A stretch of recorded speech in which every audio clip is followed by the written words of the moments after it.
बात है दादा, आपने बंगाली बुझते पारो? क्या आप सोचते होगे पाजी, आप भी क्या क्या बात करते। पाजी एक बंगला में कहावत है, सब दोष नंदो घोष, यानी सब कुछ ले दे के उसी का दोष है। क्या आज पाजी उसी पे तो बात करनी है? किस पर? ईवीएम पर। कहाँ से आ रहे थे? दिल्ली से तो आ ही रहे थे बाबूजी। क्या लेने गए थे? अच्छा पाजी एक बात बताइए आप, ये नींबू प्लास्टिक का हो सकता है? नहीं प्लास्टिक का तो हो सकता है, लेकिन फिर निचुड़ेगा नहीं। लेकिन एक बात हो सकती है। शर्मा जी, ओपी शर्मा जी आ गए हमारे साथ, बीजेपी के नेता हैं, इन सभी बातचीत के सिलसिले को जोड़ेंगे। लेकिन शर्मा जी मुझे 2 मिनट दीजिए, मैं जरा पता कर लूं कि ईवीएम कैसे हो सकता है, जनता क्या सोचती है। मैं आ रहा हूं भाई, गर्मी बहुत है, पानी की बोतल जरूर ही जरूरी है। क्या बात है भाई। तो ईवीएम क्या गड़बड़ सड़बड़ हो सकता है कुछ? क्यों नहीं हो सकता है?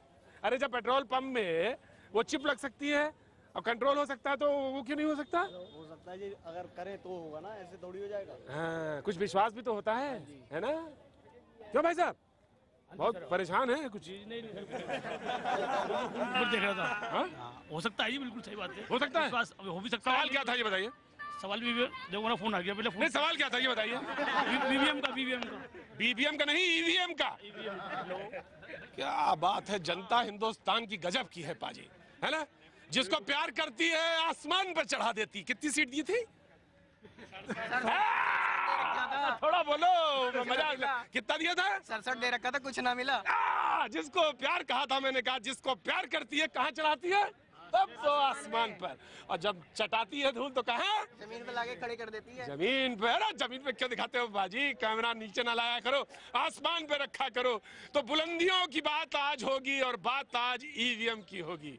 क्या बात है, रोज यूं ही मजमा लगता है, और मजमे के साथ लोग क्या खा रहे गुरुजी? खीर। खीर खाओ, खीर बेटा, खीर खाओ। खीर खाने का ही समय है, और खीर खाने का समय है, और आपका बस नजर तेज रखने की जरूरत है। तो आज बात ईवीएम पे, हमारे सामने जेडीयू के नेता भी मौजूद हैं, हमारे साथ ईवीएम के एक्सपर्ट जो बातचीत करने के लिए वो मौजूद हैं, और हमारे साथ बीजेपी के नेता ओपी शर्मा जी भी मौजूद हैं। लेकिन सबसे पहले देखेंगे ईवीएम में गड़बड़ी हो सकती है या नहीं। आपका दिल क्या कहता है, बताओ जरा, एक बार सोच के बताओ जरा, बताओ क्या होता है? अरे तुम क्या सोचोगे, पहले ये रिपोर्ट देखो। दिल्ली विधानसभा में आम आदमी पार्टी के ईवीएम टेस्ट के बाद एक बार फिर चुनावी मशीन पर महाभारत शुरू हो चुकी है। विरोधी दलों के साथ ही केंद्र में बीजेपी के सहयोगी भी मानने लगे हैं कि चुनाव आयोग को ईवीएम की जांच करानी चाहिए। ईवीएम मशीन के बारे में कुछ लोगों के मन में साशंकता है, और वो कुछ वक्त में प्रूफ भी हुई। तमाम बड़े दलों को अविश्वास ईवीएम सिस्टम पे हो गया है, मशीनों पे हो गया है, तो आखिर लोकतंत्र के परिणाम पर जनता कैसे विश्वास करे? तो इस पर एक चर्चा होनी चाहिए। ईवीएम पर जो सवाल उठ रहे हैं वो आम आदमी पार्टी के जीत हार के लिए नहीं उठाए जा रहे, इस देश को बचाने के लिए, इस देश के लोकतंत्र को बचाने के लिए उठाए जा रहे। उधर ईवीएम पर उठ रहे सवालों पर चुनाव आयोग को सख्त ऐतराज है। देश की संवैधानिक संस्था की विश्वसनीयता पर उठे सवालों का जवाब देने के लिए आयोग ने शुक्रवार को सर्वदलीय बैठक बुलाई है। इस बैठक में चुनाव आयोग ने 7 राष्ट्रीय और आम आदमी पार्टी समेत 48 क्षेत्रीय दलों को बुलाया है। बैठक में चुनाव आयोग ईवीएम से जुड़े सवाल और संदेह को दूर करने की भी कोशिश करेगा। इस बीच चुनाव आयोग ने साफ कर दिया है कि जिस मशीन को दिल्ली विधानसभा में हैक कर दिखाया गया वो आयोग की मशीन नहीं थी। अगर अपने पास कोई वैसा दिखने वाला मशीन बनाकर हैक करे तो उससे चुनाव आयोग का लेना देना नहीं है। लेकिन आम आदमी पार्टी विधायक सौरभ भारद्वाज ने एक बार फिर ये दावा किया कि चुनाव आयोग हैक करने के लिए कहे तो हम करके दिखाएंगे। इलेक्शन कमीशन ने कोई हैकेथन नहीं बुलाया, ये अलग अलग माध्यमों से इसको सिर्फ प्लांट किया जा रहा है। अगर वो बुलाएंगे तो हम उनकी मशीन भी उनके सामने हैक करके दिखाएंगे। नजर शुक्रवार को सर्वदलीय बैठक में ईवीएम को लेकर होने वाली बहस पर है। अब देखना है कि अगर नेता चुनाव आयोग के जवाब से संतुष्ट नहीं होते हैं तो क्या आयोग इसे हैक करने की चुनौती देता है। इधर से आओ। बाजी, तो ये बात थी दरअसल, इसके लिए हम इतनी देर से चिल्ला रहे थे या यूं कहें कि भूमिका बांध रहे थे। और ईवीएम पे आज बातचीत करने के लिए शक है या नहीं? ईवीएम के बारे में तो लोग कहते हैं, इलेक्शन कमीशन कहता है साहब ठोक बजा के देख लीजिए बिल्कुल सही है, लेकिन लोग कहते हैं इसके जो विपक्ष में हाँ वही आम आदमी पार्टी, वो कहते हैं अमेरिका में जब नहीं, इंग्लैंड में नहीं, फ्रांस में नहीं, कई मुल्कों में नहीं, तो यहाँ क्यों? और भाई बीजेपी वालों ने, फला नेता ने यानी अडवाणी जी ने भी तब सवाल उठाया था, कांग्रेस के नेता ने, वो फला नेता ने तब सवाल उठाया था, तो फिर क्यों नहीं बात हो सकती? इलेक्शन कमीशन ने तमाम पार्टियों को बुला लिया है। अब इसी मुद्दे पे बातचीत करेंगे, लेकिन ये जानने की कोशिश करेंगे कि जनता क्यों मुस्कुराती है। बहुत मुस्कुराते हो यार।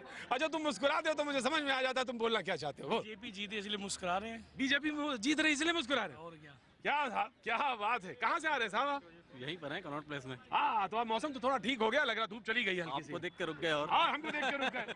क्या बताएं साहब, पसीना आज बहुत निकल रहा है, आज ह्यूमिडिटी बहुत ज्यादा है, बहुत ज्यादा ह्यूमिडिटी है, लेकिन कोई बात नहीं, बातचीत तो करेंगे। ईवीएम बिल्कुल सही है। ईवीएम सही है। अगर ईवीएम सही है तो टीवीएम भी गलत। मतलब नीचे मेट्रो में एक टीवीएम चलता है, हाँ। टीवीएम भी अगर गलत, अगर ईवीएम गलत है टीवीएम भी गलत होगा। मतलब ये हो गया, अगर टीवीएम मतलब टिकट वेंडिंग मशीन, हाँ। हमने टिकट लिया कहाँ का, सेंट्रल सेक्रेटरीट का, अगर वो गलत हुआ तो पहुंचा देगा बदरपुर। हाँ। तो अगर उसमें वैसा नहीं होता है तो ईवीएम में भी वैसा नहीं होगा। तो फिर वो क्यों कहते हैं कि ईवीएम में गड़बड़ी है? तो वो क्यों कहते हैं? सो एक्चुअली हारने के बाद बहाने तो कुछ भी बनाए जा सकते हैं। हारने के बाद बहाने बनाए जा सकते हैं? नहीं, ये सही है, ईवीएम सही है सर। ईवीएम सही है? हाँ सही है, सही ये केजरीवाल का दिमाग खराब है। अरे बाप रे बाप, बिगड़ गया है। ना ना ना ना बिगड़ गया है बहुत बुरी तरीके से, और कोई साथ देने को राजी नहीं है। वो खराब हो गया। उनके जो साथ वाले बंदे हैं वो भी कहते हैं कि तुम्हारे दिमाग खराब है, फिर भी नहीं मान रहे। पब्लिक में से किसी से पूछ लो कौन साथ दे रहा है। इस्तीफा देके भाई जी को साथ दे रहा है। मिश्रा के साथ ये लो चुनाव लड़ना चाहिए। वही बात हो गई, खिसियानी बिल्ली खंबा नोचे, हार गए तो कहाँ के रहने वाले हो भैया? भागलपुर बिहार के। भागलपुर बिहार के। मैं समझ गया था ये बंदा कहीं बिहार का ही होगा। यूपी बिहार सारे एक साथ है। यूपी बिहार। तो आज भाई क्या नेताजी आज काहे के लिए खीर बन रही है? सर ये प्रसाद है। हाँ। और मैं एक बात कहना चाहूंगा केजरीवाल जी के बारे में, सत्ता के नशे में चूर हूँ, दिल्ली वालों से दूर हूँ। मेरा जो पीछे को बहुत मजा आ रहा होगा। अब मैं तुमसे मजबूर हूँ। तो दोस्तों हाँ सुनिए सुनिए, इसके बाद भाषण बाद में पहले खीर खा लो बाजी, खीर खा लो। क्या बाबूजी, ये जो ईवीएम है, अगर इतने लोगों को शको शुबा हो रही है, मायावती जी ने भी ये बात कही है, तो उसको जगह बैलेट पेपर पे जाया जा सकता है क्या? नहीं, ऐसा कोई बात नहीं है सर। ईवीएम अच्छा हाँ, दुनिया जा रही है चांद पर, हम चले जाएं पेपर पे। पेपर पे, ये सब बेकार की बात है। क्या बात भाई, सही कही के खिलाफ? क्या आप क्या कहते हैं? आप बताइए। नहीं, जो मशीन जो बोलेगी वो सही है और कुछ नहीं। जो मशीन बोलेगी वो सही बोलेगी, जो कैमरा बोलता है वो सही बोलता है, जो कैमरा देखता है बिल्कुल ठीक देखता है। अगर ईवीएम मशीन गलत है तो चुनाव आयोग को दिखा देना चाहिए। चुनाव आयोग को दिखाना चाहिए कि भाई वास्तव में विपक्षी पार्टियां इतनी मजबूत हो रही हैं, ईवीएम का हवा हल्ला उठा रही है, तो मतलब मेरे कहने में 11 तारीख को बैठक बुलाई है उन्होंने। इस मामले में बुला ली है। चुनाव आयोग जब ये 67 जीते थे, जब ईवीएम मशीन सही थी, अब खराब हो गई। चुनाव आयोग को जब सही थी 67 जीते, जब सही थी। पहले भी पहले काफी पार्टियां जीती थी, तब भी ईवीएम खराब होनी चाहिए थी ना। तब क्यों खराब नहीं थी? तब खराब जब आम आदमी पार्टी आई थी। अच्छा, जब आम आदमी पार्टी आई थी तब ईवीएम खराब नहीं थी। अब बीजेपी आई है, बारे में संज्ञान लेना चाहिए। ईवीएम गलत है। अच्छा संज्ञान लेना चाहिए। अच्छा ठीक, क्या नाम हो गया आपका? बसंत यादव। बसंत यादव जी का ये कहना है कि संज्ञान लेना चाहिए। किसको लेना चाहिए? इलेक्शन कमीशन को लेना चाहिए। बैठक बुलाई है तो बैठक बुला के सब लोगों को बीच में बातचीत करें। नेता हमारे सामने तीनों मौजूद हैं। जेडीयू के भी नेता हमारे साथ मौजूद हैं, हमारे साथ बीजेपी के भी नेता हमारे साथ मौजूद है, और हमारे साथ ईवीएम एक्सपर्ट भी मौजूद है। अगर खीर खत्म हो गई हो तो उधर दाएं जाएं और थोड़ा सा जगह हमको दे नेताजी जी। मैं ईवीएम एक्सपर्ट के पास। अरे भाई देखो, पाजी को डिस्टर्ब मत करो। अगर पाजी को तुमने डिस्टर्ब किया तो मैं खेल खत्म कर दूंगा। ये खेल ही है, रोज तमाशा लगता है तो चुपचाप बनो, हाथ बांध के खड़े रहो, बात सुनो कायदे से। जी साहब, मैं तहसीनपुर मैं आ रहा हूँ तहसीनपुर वाले जी से बातचीत करने के लिए मैं मौजूद है। जनाब बताइए, ईवीएम एक्सपर्ट हैं आप, टैंपरिंग संभव है? बाहर के गैजेट से उसको कंट्रोल किया जा सकता है? लोग कहते हैं जब पेट्रोल पंप पे पता नहीं चिप लगा के कर दिया, तो कहीं हो सकता है ऐसा कर दे? देखिए, सबसे पहले मैं आपको बता दूं, मैं किसी राजनीतिक दल से जुड़ा हुआ नहीं हूं। अब आपका सवाल टेक्निकल सवाल है क्या टैंपरिंग पॉसिबल है या नहीं है? इसका जवाब है किसी भी डिवाइस में जो इंसान बनाता है उसमें टैंपरिंग पॉसिबल है। आपका संक्षेप में जवाब क्या हिंदुस्तान के ईवीएम्स में हुआ है वो एक अलग सवाल है।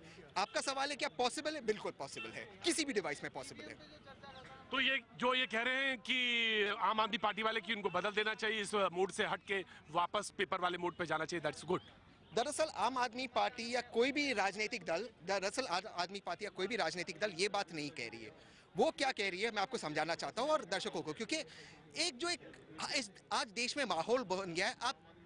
आप देश के साथ हो विरोध हो, डिबेट इस तरह से नहीं होती। डिबेट थोड़ी कॉम्प्लेक्स होती है, थोड़ी इसमें संक्षेप, इतनी सरलता से डिबेट नहीं होती।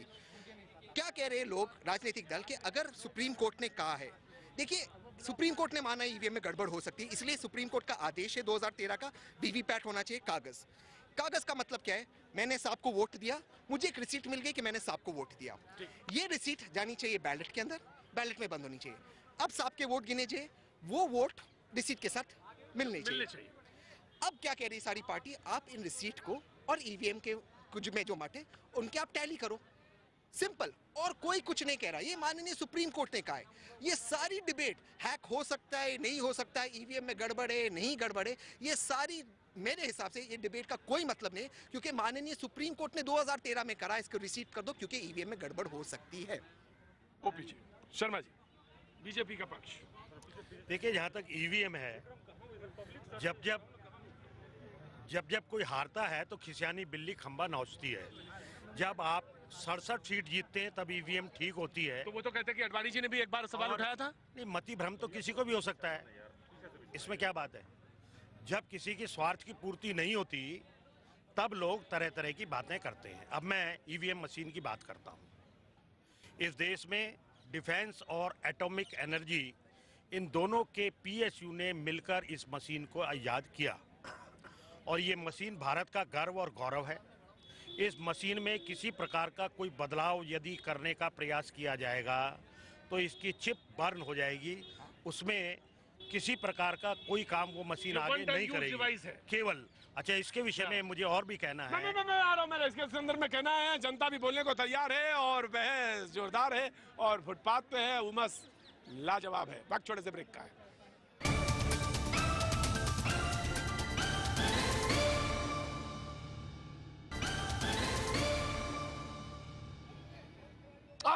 पाजी तो आज शाम को जरा थोड़ी सी उमस ज्यादा, लेकिन मुद्दा बेहद संवेदनशील सुलगता हुआ और फुटपाथ पर वो रोज की तरह आप बातचीत करते हुए। पाजी दरअसल बात आम आदमी पार्टी की भी नहीं है, बात कांग्रेस की भी नहीं, ना बीजेपी की। बात दरअसल ये है कि विश्वसनीयता, आखिर सारी पार्टी इस पर एक सहमत है या नहीं, ये बात तय करना है। इलेक्शन कमीशन को फैसला लेना है कि जो मशीन है वो सही है, दुरुस्त है या नहीं। पाजी क्या कहते हो, आप क्या कहते हो, आपकी नजर में क्या सही? मशीन दुरुस्त है। मशीन दुरुस्त है, तो ये शक व शुबा जो उठाते हैं नहीं उठाते रहे पहले। वो तो तो उधर वो पंजाब में तो नाराजगी बहुत ज्यादा थी अकालियों से, तो उनको तो ज्यादा वोट मिल गए और हमको वोट कम मिल गए। नहीं ये मशीन ठीक है, मशीन ठीक है, कहीं और ही गड़बड़ी है। हाँ गड़बड़ी है। कहाँ? पब्लिक गड़बड़ करती है, पब्लिक गड़बड़ करती है। पब्लिक जो है वो देखती है, काम देखती है, काम देखती है, पब्लिक काम देखती है। गुरुजी सर जी केजरीवाल साहब पागल हो गए। अरे नहीं साहब, ऐसे कैसे हो सकता है? हाँ, और खिसियानी बिल्ली खंबा नोच रही है। जो उन्होंने वादे किए हमारे लोगों के साथ, दिल्ली वालों के साथ। आपने वोट तो दिया था पहले। सर गलती हो गई, उसका भरजाना भुगत रहा है ना अभी तक। सर में तेल डालना बंद कर दिया हमने, इसलिए। हाँ, क्योंकि अब भरोसा रहा नहीं किसी के ऊपर। बड़े भरोसे से आए थे, अन्ना जी के साथ धरने पे बैठे थे। आप बैठे थे? हम भी बैठे थे, 2 दिन गए थे रात में। वही वहाँ रामलीला में, रामलीला मैदान में तिरंगा लेके वहाँ बोरी ओढ़ के सोए थे। उसके बाद में ढक गया हुआ कि आज मजबूरी देख लो। Actually Kejriwal is psycho person. ना ऐसा नहीं है। चीफ मिनिस्टर के बारे में ऐसा नहीं कहना चाहिए, कोई भी हो। एक्चुअली वो जब प्राइम मिनिस्टर के लिए बोल सकते हैं कि ही इज अ साइकोपाथ, उन्होंने ट्विटर हैंडल पे लिखा था, तो मैं भी बोल सकता हूँ। हाँ, ये बात तो है। अरे ही इज गरिमा तो दोनों की बराबर होनी चाहिए। ही इज IITian बट इस तरीके की एक्टिविटी करता है, मुझे पता ही नहीं आता है, समझ ही नहीं आता उसको पॉलिटिक्स होती क्या है। सवाल है अविश्वसनीयता। उन्होंने बोला इलेक्शन कमीशन को जो सुप्रीमेसी है पूरे भारत को, हाँ पूरा उसका अपना विश्वास है, उसके पीछे उन्होंने खड़ा कर दिया सवाल। धीरे धीरे छोटी जवाब को तो झूठा साबित कर सकते हैं, लेकिन पूरी दुनिया जिस पे टिकी हुई है उसको भी उन्होंने लपेट दिया, ये तो गलत है। क्यों लपेट दिया? एकदम लपेट दिया, पूरी तरह लपेट दिया। क्या बात बाबूजी, बोलोगे नहीं है क्या आज? हाँ बिल्कुल लपेट दिया जी। लपेट दिया तो होगा क्या? क्या भाई पंडित जी क्या नाम है? मेरा नाम है लाल बिहारी तिवारी। है तिवारी जी, कहाँ के रहने वाले हैं? मैं जी गोंडा का रहने वाला हूँ। गोंडा सबसे पिछड़ा इलाका है उत्तर प्रदेश का, एक बार चलना है वहाँ भी। आपने बहुत बढ़िया, बहुत पिछड़ा इलाका, खाने के लिए मामला बड़ा मुश्किल है, न लाइट आए, न बिजली आए, न सड़क, न पानी, सब कुछ हो गया। सब हो गया। योगी जी आ गए। अब क्या है कि चाहे हमारे मोदी जी हो और चाहे केजरीवाल जी हो, चाहे जो हो नेता, लेकिन लिखा है कि कर्म प्रधान बीज सूरज राखा और जो जस कीन सो तस फल चाखा। इसमें किसी का दोष नहीं, जैसा मेरा कर्म होगा वैसे ही भुगतान करना। तो नेता उधर मौजूद है और हम नेता की तरफ रुख करेंगे और हमारे साथ जेडीयू के नेता हमारे साथ मौजूद हैं। हम बातचीत के सिलसिले को सैयद अफजाल साहब हमारे साथ मौजूद हैं जेडीयू के। सवाल इस बात का है कि तमाम पॉलिटिकल पार्टियों ने भी सवाल खड़ा किया, बहन मायावती जी ने सबसे पहले कहा, उसके बाद तमाम पॉलिटिकल पार्टीज ने कहा, जैसा कि अभी एक्सपर्ट भी बोल रहे थे कि ईवीएम पे भी हो सकती है छेड़छाड़, क्यों नहीं हो सकती है? देखिए इसके दो पहलू हैं। इससे पहले जो चुनाव हुए, बिहार में चुनाव हुआ, हम जीते। अभी रिसेंट चुनाव हुआ पंजाब में, वहाँ भी जीते। हम कमेंट्स नहीं कर रहे हैं, लेकिन उत्तर प्रदेश में चुनाव बुरी तरह हारे। उत्तर प्रदेश के चुनाव हारने के बाद से ये ज़्यादातर मार्केट में बात आई है, लेकिन हम उसके विश्वसनीयता पे सवाल नहीं उठा रहे हैं। लेकिन इतना ज़रूर कहना चाहेंगे कि जब पूरे देश की पार्टियां ये मांग कर रही हैं कि इसमें टेम्परिंग हो सकता है, तो चुनाव आयोग को सारी पार्टियों को मुतमईन करने की कोशिश करनी चाहिए। अब एक्सपर्ट जैसा तहसीन पूनावाला साहब ने कहा, ज़्यादा इसके बारे में जानते हैं, हो सकता है, लेकिन बिहार में भी हम जीते। हम ही नहीं कर रहे हैं कि हम किसी की तरफदारी नहीं कर रहे, लेकिन जीत पे ही सवाल उठ जाएगा फिर तो। हाँ, जब बीजेपी की सरकार, हम बीजेपी के सपोर्टर नहीं है, न बीजेपी की तारीफ कर रहे हैं, लेकिन चुनाव आयोग ऑटोनोमस बॉडी है, तो उसके विश्वसनीयता पे सवाल ना उठे। इसलिए चुनाव आयोग को चाहिए कि सारे पार्टियों को मुतमईन करने की भरपूर कोशिश करना चाहिए, ताकि ये सवाल उठे ही नहीं। टेम्परिंग होना ना होना ये उनको बताना पड़ेगा, जैसा कि कल से शुरू हुआ, ये लगातार सब लोगों ने मांग की है कि इसमें टेम्परिंग हो सकता है। तो वो कैसे हम मुतमईन हो, कैसे हमको ये दिलासा दिया जाए कि आइंदा नहीं होगा, ये हुआ कि गलत हुआ सही हुआ, इसके लिए चुनाव आयोग को पहल करनी चाहिए। तो विपक्षी पार्टी कहती है, तमाम विपक्षी पार्टी कह रही, भाई हम ये नहीं कह रहे, हम ये कह रहे कि उन्हें मुतमईन करना चाहिए। बादल लग रहा है ज्यादा घने हो गए, बारिश होगी या नहीं होगी? बारिश होने वाले, बारिश एक बार हो जाए तो सब बादल साफ हो जाएगा ना। केजरीवाल भी साफ हो जाएगा। बादल गर्मी बहुत पड़ रही है, होनी चाहिए सर, गर्मी पड़ रही है। क्या कह रहे हैं ओपी जी? कि लोग कह रहे हैं कि आप ही जीतते जा रहे हैं, जीतते जा रहे हैं, जीतते जा रहे हैं, तो जीतते जा रहे हैं। तो सवाल उठने लगे। तो भाई अब बताइए क्या करेंगे आप क्या कह रहे हैं? देखिए ये मामला पहले भी उठाए को आज पहली बार नहीं है। 3 अगस्त से लेकर 8 अगस्त 2009 चुनाव आयोग ने सभी पार्टियों को बुलाकर मशीनों को सामने रखकर उसमें टेम्परिंग के लिए सब लोगों को आमंत्रित किया था, लेकिन उसमें किसी प्रकार का कोई बदलाव कोई लोग कर नहीं पाए। इसी प्रकार अब आने वाली 12 तारीख होता है, शुरुआत होती है तो डेमो दिया जाता है, डेमो होते हैं, सारी पॉलिटिकल पार्टी आते हैं। अभी इसके पहले भी शायद मध्य प्रदेश ऐसी जहाँ पे घटना घटी, तो इस तरह की जो घटनाएं सामने आई हैं, तो उन्होंने कहा कि राजस्थान से क्यों तो इस तरह की जो घटनाएं घटती आई हैं, इसलिए शक और बढ़ते लोग जा रहा है। मैं फिर मैं कह रहा हूँ आपके माध्यम से, प्रतीक जी आप बहुत अच्छा काम कर रहे हैं, कम जनता का व्यू ले रहे हैं, तो ये इस पे एक ठोस कदम उठे कि फिर आगे कोई पार्टी जो है इसमें बोलने के लिए मजबूर ना हो। ये हमारा जेडीयू की तरफ से मतलब स्टैंड क्लियर है कि हमको मुतमईन करना पड़ेगा चुनाव आयोग को कि ऑटोनोमस बॉडी है, किसी के दबाव में ना काम करे, चाहे भाजपा की गवर्नमेंट। लग रहा है कि आपको दबाव में काम कर रही है? मैं ये नहीं कह रहा हूँ, लेकिन आपको लग रहा है कि मुतमईन करें, आप उनको संतुष्ट करें। बिल्कुल, जिस तरह से टेम्परिंग की बात उठ के आ रही है, विधानसभा में बात उठाई गई, जैसे पूनावाला ने बताया, इसलिए शक के दायरे में तो बात आ रही है। आने वाली 12 तारीख यानी कि परसों इसी मुद्दे पर चुनाव आयोग ने बैठक रखी है और सब लोगों का ये तो एक जनतांत्रिक प्रक्रिया है और उसमें सब कुछ होना है, लेकिन वो जो समय है, जो काम कल होना है, उसको आज आप करना चाह रहे हैं, केवल इतनी ही बात है, इसके अलावा और कुछ नहीं है।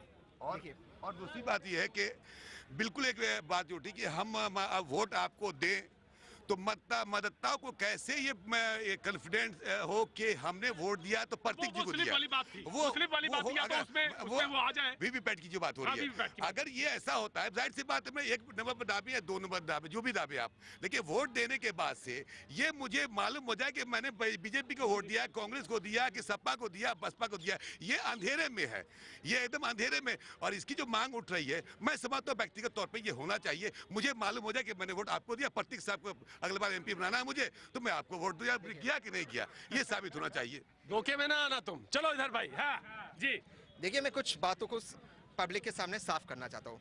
सबसे पहले एमएलए साहब ने बोला हर बात को आप देशभक्ति से जोड़ना गलत है। इन्होंने कहा ये देश की शान है, देश की आन है, सारे शब्दों का प्रयोग किया। इसकी जो चिप है ये जापान से आती है, इसका सोर्स कोड अमेरिका से आता है। ये जब ये सब कुछ गलत है। मैंने किसी को टोका नहीं। देखिए मैं किसी को टोका नहीं। अब मेरा समय बात करने का, मुझे बात करने दीजिए। Thank you. देखिए एक तिल्ली भी देश से जोड़ी जाएगी, ना कि तोड़ी जाएगी। सच्चाई तो ये है, मानो या ना मानो। अगर एक चश्मा आपने पहन रखा है तो मेड इन इंडिया, ना कि जापान या कोई भी, चाहे वहां से भी आ रही हो, लेकिन देश की चीज देश की हो। अच्छा आप एक्सपर्ट बोलेंगे, आप एक्सपर्ट बोलेंगे। ठीक है, बहुत अच्छी बात कही, मैं आपसे सहमत हूँ। तो जब आपका चिप जापान से आ रहा है, जब आपका सोर्स कोड अमेरिका से आता है, तो कहीं ना कहीं आपको इस चीज को देखना है और कहीं ना कहीं जनता के सामने आपको सच्चाई रखनी है। आप कहते हो डिफेंस की कंपनीज बनाती है, आप जानते हो डिफेंस की कंपनीज में परमानेंट एम्प्लॉयज नहीं, कॉन्ट्रैक्चुअल एम्प्लॉयज है। ईसी के पास रिकॉर्ड नहीं है कि जो लोग वहां पे काम करते हैं वो कहां चले गए। आप जानते हो जो ईवीएम्स बनाते हैं वो एक्सपोर्ट किए, किन देशों को एक्सपोर्ट किए, नाम्बिया जैसे देशों को जो जमहूरियत नहीं है, वो ईवीएम्स कहां गए उसका आपके पास रिकॉर्ड है? ये रिकॉर्ड नहीं है। देखिए मुझे कौन जीत रहा है, भाजपा जीत रही, जेडीयू जीत रहा है, उससे कोई मतलब नहीं है। मैं आपके सामने एक हकीकत रख रहा हूँ, देश की बात करें, देश का लोकतंत्र ही देश की बुनियाद है। हकीकत रखना आपके सामने मेरा कर्तव्य है क्योंकि मैं एक्सपर्ट हूँ।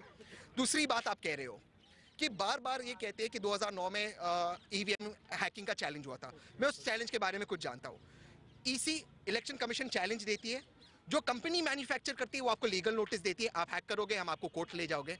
इसीलिए ये नहीं हो सका। उस चैलेंज के अंदर जीवीएल नरसिम्हा राव इनके प्रवक्ता थे। इस सारे डिस्प्यूट में, लीगल डिस्प्यूट में मामला अटक गया। उसके बाद सुप्रीम कोर्ट ने तय किया इतने सवाल है, सवाल एक दल ने नहीं उठाए, सारे दल, भाजपा को लेकर कांग्रेस, जेडीयू से लेके आरजेडी, सारे दल ने सवाल उठाए, कहीं ना कहीं सवाल उठाए। सुप्रीम कोर्ट ने कहा सवाल उठ रहे हैं, कहीं ना कहीं गड़बड़ है, वीवीपैट का प्रयोग किया जाए। मैं एक सवाल पूछना चाह रहा हूँ, ये टेक्निकल वाले सवाल है। मैं ओपीजी में आ रहा हूँ। 40 जीते हैं वो क्या करेंगे सर फिर? बिल्कुल, जो 40 जीते हैं, कांग्रेस के 20 जीते हैं, आपके 40 जीते हैं, तो वो तो फिर बेकार हो गए। उन पे वहाँ टेम्परिंग नहीं हुई क्या सर? पंजाब में क्यों नहीं हुई टेम्परिंग? वो समझ नहीं आई सर मेरे। जब वो 60 या 67 जीते थे आप वाले, तब टेम्परिंग नहीं हुई सर। देखिए मैं आपको जवाब देता हूँ। देखिए मैं आपको, बिहार में जीतती है जब मशीन खराब नहीं होती, पंजाब में जीतती है जब मशीन खराब नहीं होती, यहाँ तक कि ममता जीतती है जब मशीन खराब नहीं होती, बीजेपी जीतती है तो मशीन खराब होती है, सारे जय जयकार हो जाते हैं, सारी पार्टियां उतर जाती है। लेकिन इन पार्टियों से पूछना चाहता हूँ कि जंग लोकपाल बिल एक भी पार्टी ने उतर कर आए मैदान में कि मैं कर दूंगा जंग लोकपाल के लिए? कोई भी नहीं उतर के आता है ऐसी चीज के लिए, अपने फायदे के लिए। मेरी नौकरी बची रही। अच्छा मैं सवाल पूछ रहा हूँ, एक्सपर्ट साहब, मैं तुम्हारा सवाल लगता हूँ, दाएं हो, लेफ्ट हो, राइट हो, मैं सवाल रखना चाहता हूँ, तो फिर ऑप्शन क्या है? हम फिर वापस उसी पे जाएं, बैलेट पे, या फिर हम वो जो बात हो रही है कि एक जो वीवीपैट की बात हो रही है वो इज द ऑप्शन? ऑप्शन ये है कि वीवीपैट, ऑप्शन ये है कि जो आपको जो अब सुनिए, ऑप्शन बैलेट पे जाना नहीं है। ऑप्शन वो है जो वीवीपैट में रिसीट निकलती है। मैंने मत साहब को दिया, मुझे उसका रिसीट मिलना चाहिए, वो रिसीट डिपॉजिट हो जाती है। मत इनके पास ट्रांसफर नहीं होना चाहिए, ये एलिगेशन आ रहा है। अब जब आप 50% ईवीएम्स में रैंडमली ईवीएम और बैलेट को आप वीवीपैट को आप टैली कर दीजिए, आपका वहीं पर संविधान हो जाएगा। और ये मैं नहीं कह रहा हूँ, ये माननीय सुप्रीम कोर्ट कह रहा है। आप सुप्रीम कोर्ट के जजमेंट को इंप्लीमेंट कीजिए, सबका सवाल बंद हो जाएगा। आपका एक सवाल था लोकपाल का, सुप्रीम कोर्ट ने उसका भी जवाब दिया है, क्यों लोकपाल अपॉइंट नहीं हुआ। वो सवाल आपको जो प्रधानमंत्री उनसे पूछना चाहिए। बिल्कुल जायज सवाल है, आम आदमी ही पूछ रहा है फुटपाथ पर। यही बात है और यही कमाल है गुरु, यही लोकतंत्र की ताकत है। ओपी जी, मैं जवाब जानना चाहता हूँ कि फिर जो ये बात कह रहे हैं, जेडीयू कह रहा है, खास जेडीयू की बात तो आप देखिए, उन्होंने कहा पॉलिटिकल पार्टी, उन्होंने कहा कि जब इतने सवाल उठ रहे हैं तो एक बार उसका मुतमईन करने में कोई हर्ज नहीं है, और शायद वही एक तरीका है। मुतमईन करने के लिए 12 तारीख तय कर दी गई है। मुझे समझ नहीं आ रहा कि 12 तारीख तक, यानी कि 2 दिन में कुछ चुनाव तो होने नहीं जा रहा, तो 2 दिन इंतजार किया जाना चाहिए।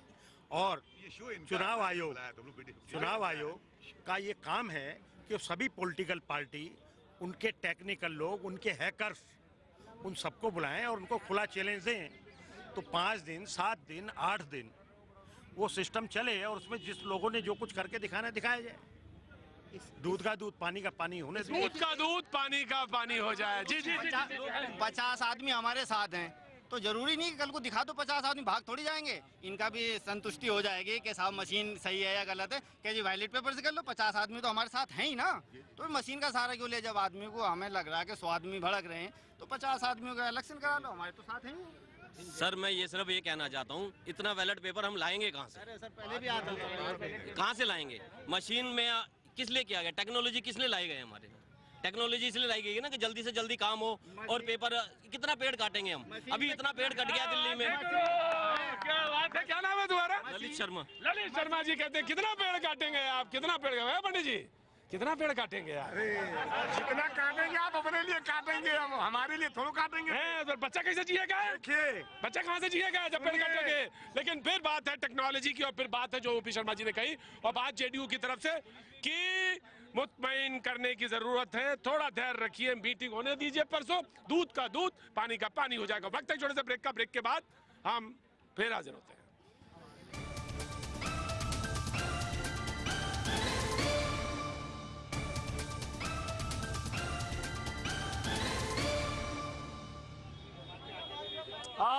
पाजी शाम हो गई, लाइट जल गई पाजी, क्या बात है, और दुकानें सज गई पाजी। और मुद्दा, आज ये मुद्दा तो आज सभी को पता है। कैसे है साहब? क्या आज ईवीएम पर बातचीत चल रही है? तो क्या लगता है आपको, एक बार सबको संतुष्ट करना चाहिए? नहीं, इसके लिए आप 2009 का भी देख सकते हैं, लाल कृष्ण आडवाणी ने भी इसका सबसे पहला मुद्दा उठाया है। हाँ। और उसके बाद सुब्रमण्यम स्वामी ने भी इसका उठाया, उसके बाद सुप्रीम कोर्ट ने इसका ऑर्डर 2013 में दिया। तो इसकी जांच एक बार हो जानी चाहिए, इसमें बीजेपी को कोई संदेह नहीं करना चाहिए, इसको जांच करा लेनी चाहिए। क्या दिक्कत है इसमें? कोई बड़ी बात नहीं है। हाँ। और इसमें स्टेफन क्या नाम है, एक इलेक्शन कमीशन को फैसला लेना चाहिए। इलेक्शन कमीशन के लिए भी 3000 करोड़ की डिमांड उन्होंने भी किया हुआ है इसके लिए, कि हमको भी चाहिए। कहाँ से वो लाएंगे? उनको 2013 से उन्होंने डिमांड की, अभी तक केंद्र सरकार ने पैसा नहीं दिया इसके लिए। तो ये भी एक मुद्दा है। मतलब एक संवैधानिक एजेंसी पे प्रश्न चिन्ह उठाना मैं नहीं समझता कि ठीक है। और मतलब इलेक्शन कमीशन ने चैलेंज किया है कि आप अपने एक्सपर्ट्स को ले आइए और हम सामने आ जाइए और हैक करके दिखाइए। वो अपने एक्सपर्ट से पूरा उसको जांच करवा चुके हैं और पूरे कॉन्फिडेंस के साथ, पूरे ऑथेंटिसिटी के साथ उन्होंने कह दिया है कि इसमें हैकिंग संभव नहीं है। क्यों नहीं जाते हैं वो लोग? 12 तारीख को बुलाए, सामने जाएंगे, बिल्कुल पता लग जाएगा। और एक खिलौना लेके असेंबली में नाटक करना, ये कहाँ तक जायज है? वो ऑथेंटिक है ही नहीं साहब, ऑथेंटिक वो मशीन ही नहीं है, वो आप ही ने बनाया है, उसके कोडिंग आपके पास है, आप उसको कंट्रोल कर सकते हैं। और ये आप चैलेंज कर रहे हैं कि इस तरह हैकिंग होती है, तो ये एक पार्टी को मशीनों में गड़बड़ी हो सकती है, क्योंकि भिंड जिले में देखिए हुई है इसके लिए, अटेर में हुई थी। आप देख सकते हैं मध्य प्रदेश में, जिसमें कलेक्टर और पुलिस अधीक्षक दोनों को सस्पेंड किया जिक्र करते हैं आम आदमी पार्टी वाले। और बिल्कुल मैं आपकी बात को सुनता हूं, ध्यान से सुन रहा हूं। और ये मुतमईन करने का, अरे कहाँ मिला दिया फोन? अरे फोन आया था। कहाँ से? बेटे का आया था। दिख रहे हो टीवी पे? बिल्कुल देख रहे हैं, पूरा क्लियर। कहिए साहब, क्या कहते हैं आप? मैं तो ये कहता हूँ कि जो इलेक्शन कमीशन है, ऑटोनोमस बॉडी है खुद की, तो वो खुद जांच कर सकती है। और इतने महीनों से चिल्ला रहे हैं भी इसकी जांच होनी चाहिए। इसके ऊपर कोर्ट है, सरकार सब कुछ नहीं है। सरकार के ऊपर भी कई ऐसी बॉडीज हैं जो इसकी जांच करा सकती हैं, कोर्ट है, वो क्यों नहीं होता आज तक? क्या बात है। जी जी जी जी, एक मिनट जी, क्या भारत माता की। हाँ, बस नेतागिरी हो गई, बस थोड़ा सा बस भी। तो पाजी यहाँ पे उधर क्या गए, यहाँ तो नारेबाजी शुरू हो गई। क्या बात, बहुत अच्छी बात है। लेकिन इन्होंने कहा कि अभी मैं पीछे से किसी से बात कर रहा था, उन्होंने कहा कि ये बात सच है कि मुद्दे उठते रहे हैं, सवाल उठते रहे हैं, लिहाजा एक बार मुतमईन करने की, और सारी पार्टी, पॉलिटिकल पार्टीज बैठे और इस पर तय करें, और इलेक्शन कमीशन उस पर साफ साफ गोई के साथ बात रखे। साहब बिल्कुल सही, वो पहले भी मैंने कहा है बात कि सारी पार्टियां 12 को तो चुनाव आयोग ने बुलाया है, सारी पार्टियां बैठेंगी और उस पर जो सब मिलकर एक कंसेंसस बनेगा उस पर। और मैं समझता हूं कि चुनाव आयोग भी ये सीरियस इसको एक्शन लेना चाहिए कि जिस तरह की बात विवादें उठ रहे हैं, चाहे उत्तर प्रदेश हो या राजस्थान से हो या जहां से हो, दिल्ली से हो, इसका समाधान एज सुन एज पॉसिबल करना चाहिए ताकि फिर ये मुद्दा खत्म हो जाए। जेडीयू की ये दिमाग है, बिल्कुल खत्म हो जाए। मैंने तो पहले भी कहा कि चुनाव बिहार में भी हुए, पंजाब में भी हुए, दिल्ली में भी हुए। आज जो मुद्दा उठ रहा है, इसके पहले भी उठता रहा कि ईवीएम में गड़बड़ी हो सकती है। हमने ही नहीं कहा कि हम जीत गए तो हम नहीं बोल रहे हैं, लेकिन पार्टी का स्टैंड क्लियर है कि आप हम सब मिलजुल के ये विवादित मुद्दा जो बनते जा रहा है डे बाय डे और उंगलियां जो उठ रही हैं चुनाव आयोग पर, उसको मुतमईन करने की आवश्यकता है। बस मैं इतना ही कहना चाहूँगा। जी, बात जमहूरियत की जब होती है तो असली सवाल जमहूरियत का है। ईवीएम हैक होगा नहीं होगा, आपने किया है नहीं किया है, यह कोई मुद्दा नहीं है। मुद्दा यह है कि आपकी जमहूरियत पर सवाल निशान है। तो जब जमहूरियत पर सवाल निशान है तो आपको इस सवाल का तो जवाब आखिर कौन देगा? सरकार देगी या इलेक्शन कमीशन देगा? तो इलेक्शन कमीशन से बहुत बार खबरों में आता है कि वो चैलेंज देगा कि आप ईवीएम को हैक करके दिखाओ। इलेक्शन कमीशन कभी प्रेस कॉन्फ्रेंस करके बयान नहीं देता कि भाई आप आइए और आप इसको हैक करके दिखाइए, हम जमहूरियत पर जो सवाल उठ रहा है उस सवाल को हम बंद कर देंगे। सिंपल सा रास्ता है। आप 12 तारीख को मीटिंग बुला रहे हैं, फिर भी आप केवल मीटिंग बुला रहे हैं बात करने के लिए। वहाँ तो सवाल आएंगे। सवाल ये है कि आप वहाँ तो मैं आ रहा हूँ, सारे मुद्दे तो आएंगे ये वाले। आने वाली 12 तारीख को इस विषय में चर्चा होगी और चर्चा के बाद में उस प्रोसेस को अपनाया जाएगा जो 3 अगस्त से 8 अगस्त 2009 को पूरे देश की पार्टियां, टेक्नीशियन और हैकर्स के सामने उन मशीनों को रखा जाएगा और उनकी विश्वसनीयता को परखा जाएगा। जी, बार इलेक्शन कमीशन के जिसके बाद आप सुप्रीम कोर्ट का जिक्र कर रहे थे, तो बार ये बात आ रही है। जनता ने भी एक लोगों ने कहा कि ठीक है, अगर ये बात आ रही है, कोई कह रहा है तो उसको साफगोई के साथ निकलना चाहिए, बाहर आना चाहिए इस मुद्दे पे। देखो, इस मुद्दे को आपको 2 आंकड़ों में बांटना होगा। सबसे पहला जो 12 तारीख की आपकी मीटिंग है, सिर्फ पॉलिटिकल पार्टीज को नहीं, आप टेक्नीशियंस को बुलाए, एक्सपर्ट्स को बुलाए, इंटरनेशनल हैकर्स को बुलाए और जितनी भी जमहूरियत है, अमेरिका, यूरोप, यूके, फ्रांस, उनके इलेक्शन कमीशंस को बुलाइए, फॉरेन मीडिया को बुलाए और सबके सामने ये चैलेंज रखिए। इस चैलेंज को रखते हुए जैसे 2009 में किया, उस तरह से छल कपट मत कीजिए। आप लीगल सिक्योरिटी दीजिए हैकर्स को कि वो अरेस्ट नहीं होंगे। ये बहुत ज़रूरी है क्योंकि आप एक तरफ से हैकिंग का चैलेंज देते हो, दूसरी तरफ से आप लोगों को अरेस्ट करते हो। तीसरी चीज़ जो सबसे अहम मुद्दा है, यह सब मानेंगे, इलेक्टोरल चेंजेस जो होना है इलेक्शन कमीशन में। अगर इलेक्शन कमीशन का बाबू एक कलेक्टर हो, एक ऐसा आदमी हो जो किसी भी सरकार, आम आदमी सरकार हो, जेडीयू हो, बीजेपी हो, कांग्रेस हो, वो उसका प्रमोशन तय करेगा। वो आदमी कभी भी इंडिपेंडेंट नहीं होगा। इलेक्शन कमीशन एक कॉन्स्टिट्यूशनल बॉडी है। लॉन्ग टर्म के अंदर इसकी जो स्ट्रक्चरल रिफॉर्म्स है, ये अपने इंडिपेंडेंट आदमी लोगों को रखे, इंडिपेंडेंट पैसा और 2% जीडीपी का इलेक्शन कमीशन को जाए, भले उसे parliament according to the strength of parliament audit करे, उसे इंटरनेशनल ऑडिट एजेंसीज ऑडिट करे और सीएजी ऑडिट करे, लेकिन इलेक्शन कमीशन कोर्ट की तरह इंडिपेंडेंट होना चाहिए। नेता तय नहीं करना चाहिए इलेक्शन कमीशन कौन बनेगा। अगर इलेक्शन कमिश्नर नेता तय करेंगे, ये हमेशा नेताओं को सबसर्विएंट होंगे। अच्छा सुझाव है। देखिए, ये प्रक्रिया ही अपनाई जा रही है। अब लोगों में भ्रम फैलाने की अगर बात है तो उसका कोई इलाज नहीं है। 2 दिन इंतजार करना चाहिए। और इलेक्शन कमीशन का जहाँ तक सवाल है, ये पूरे वर्ल्ड के अंदर हिंदुस्तान का जो चुनाव आयोग है उसकी एक शाख है। हिंदुस्तान में जितने चुनाव हुए हैं, उन चुनाव के अंदर पूरी अच्छी नीयत के साथ चुनाव होते हैं। कहीं कोई टेक्निकलिटी या व्यक्तिगत तौर पे कोई गलती या कमी होती है, वो एक अलग इशू है। वो मानवीय जो त्रुटियां हैं उसके लिए हमेशा कहीं ना कहीं गुंजाइश रहती है। लेकिन जहाँ तक नीयत की बात है, जहाँ तक मशीन की बात है, उसके लिए बार बार जब एक खुला चैलेंज हो रहा है तो उसमें उस बात को बढ़ा चढ़ा के करना, एक जब पॉलिटिकल पार्टियाँ, जिन पार्टियों को इसमें ऐतराज़ है, वो अपने साथ किसी भी टेक्नीशियन या हैकर्स को ला सकती हैं, वो उसके लिए ऑथराइज हैं, वो उनको लाएं और लाकर चीज़ों को देखें। की है, क्या बात है, जनता के पास आना चाहिए। सर, मेरा कहना तो ये है, सिर्फ जो कि ये ध्यान भटकाया जा रहा है लोगों का, विकास के मुद्दे पे बात ना करके जो इस ईवीएम को लेकर के जो मुद्दा जो उठाया गया है, इसको दबाया जा रहा है सिर्फ, क्योंकि बिल्कुल सही है। मतलब ये जो सारी रणनीति अपनाई जा रही है वो लोगों का ध्यान भटकाने के लिए की जा रही है। अदरवाइज ऐसी कोई वजह नहीं है, ऐसा कुछ नहीं है। मोदी जी के नाम से हो रहा है, और मेरे देख रहा हूँ कि होता है।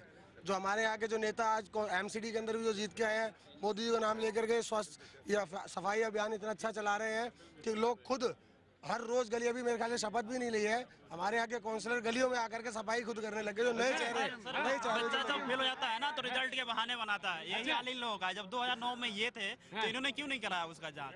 यहाँ पे बिहार से ज्यादा जो इनको देश का काम करना चाहिए, जनता का काम, बातें ज्यादा बन रही है। आप दिल्ली के CM है, आप कुछ करके दिखाओ। ये नहीं कि आज मोदी जी ने ये कह दिया, आज मोदी जी ने क्यों आप CM है, आप में दम नहीं है इतना। अगर आप कुछ कर लो, आप कुछ भी करो, आपको मोदी जी को, विपक्षी पार्टियां सब मोदी जी को, अकेले आदमी को सब लोग घेर रहे हैं, अकेले आदमी को सब लोग घेरे हैं, मोदी जी को घेरे हुए हैं। सर ये EVM के नाम पे जो विपक्ष है उन्हें कुछ नहीं मुद्दा मिल रहा है, ये सिर्फ चोरी करते हैं, चोरी पर्दा डालने के लिए सब नाटक करते हैं, पर्दा डालने के लिए।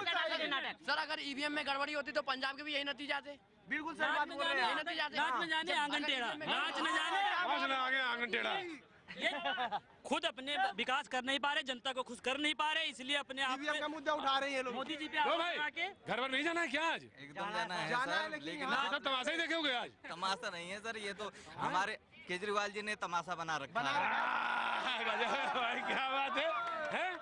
क्या बात बाबूजी, घर पर नहीं जाना है क्या आज? जाना है सर। हाँ फिर घर तो जाना है और क्या। तो समय तो हो गया ना, अब चला जाए। अब जाना है और क्या। जाएंगे आपको देखने के बाद। जाना है ना।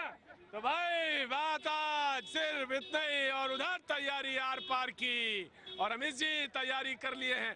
तो आज इस फुटपाथ से सिर्फ इतना, कल फिर होगी मुलाकात।